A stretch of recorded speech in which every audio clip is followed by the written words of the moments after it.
नमस्कार आदाब, मेरा ओग्राम आप देख रहे हैं दैनिक देवभूमि समाचार। आज भगवानपुर नगर पंचायत में नगर पंचायत अध्यक्ष और सभासदों के कार्यक्रम पूरा होने पर नगर पंचायत के अधिकारियों की ओर से एक विदाई समारोह का आयोजन किया गया, जिसमें नगर पंचायत अध्यक्ष और सभी सभासदों को नगर पंचायत अध्यक्ष के ईओ नौशाद हसीन द्वारा नगर पंचायत में आमंत्रित किया गया। नगर पंचायत अध्यक्ष प्रतिनिधि सुबोध राकेश भी कार्यक्रम में शामिल हुए। इस दौरान ईओ नौशाद हसीन ने सभी सभासदों और अध्यक्ष को सम्मान पत्र तथा बुके देकर सम्मान किया। सभी सभासदों ने अधिकारियों को और जनता का आभार व्यक्त किया। नगर पंचायत अध्यक्ष प्रतिनिधि सुबोध राकेश ने कहा कि हमने जनता के बीच में रहकर 5 साल जनता की सेवा की है। उन्होंने कहा कि नगर पंचायत के विकास में सभी सभासदों को और उनका भरपूर सहयोग रहा। उनके अलावा उन्होंने कहा कि हमने चोरों, भूमाफियाओं और भ्रष्टाचारियों को बिल में घुसाकर रखने का काम किया, जनता के कामों को करने का काम किया है। नगर पंचायत के विकास के लिए हर संभव प्रयास किए गए तथा नगर पंचायत में 4 चांद लगाने का काम किया। उन्होंने विपक्ष पर गरजते हुए कहा कि मेरा एसडीएम भगवानपुर तथा ईओ नगर पंचायत से आग्रह है कि जिस प्रकार हमने 5 साल इन चोरों को दूर रखने का काम किया, ठीक उसी प्रकार भी अगला बोर्ड बनने तक ऐसे चोरों को नगर पंचायत को महफूज रखने का काम करे। इस दौरान नगर पंचायत ईओ नौशाद हसीन ने भी सभी का आभार जताया। देखें खास रिपोर्ट।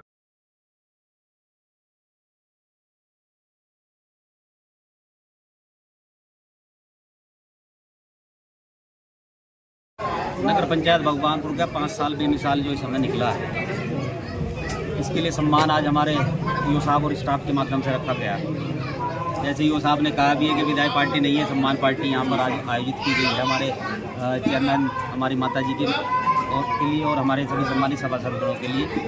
यहाँ पर ये कार्यक्रम आज बहुत भव्य तरीके से ईओ नौशाद अली जी और उनके तमाम साथियों ने, पूरे स्टाफ ने मिलकर यहाँ पर भव्य कार्यक्रम किया है।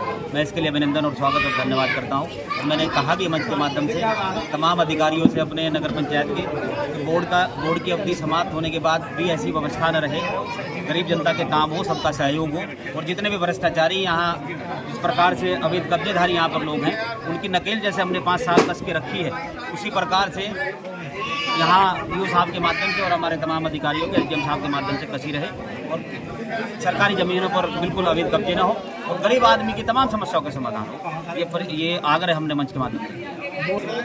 अब जैसे सूचना आ रही है, उत्तराखंड सरकार का जो सूचना है कि चुनाव ये सब पीछे टाल दिए गए हैं। पहले लोकसभा चुनाव होगा, उसके बाद फिर नगर पंचायत में चुनाव होगा।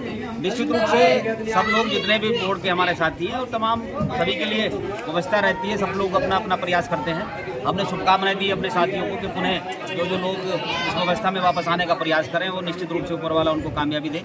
और हर प्रकार से अगर बोर्ड में भी बोर्ड की अवधि भी समाप्त हो गई है तो सुबोध राकेश और अपने तमाम साथी जनता के सेवक हैं। हम हमेशा जनता के बीच में थे, हैं और हमेशा रहेंगे और आने वाले समय में भी जिस प्रकार से हमारे माध्यम से यहाँ पर जनता के कार्य हो रहे थे, उसी प्रकार से भविष्य में भी निश्चित रूप से होंगे।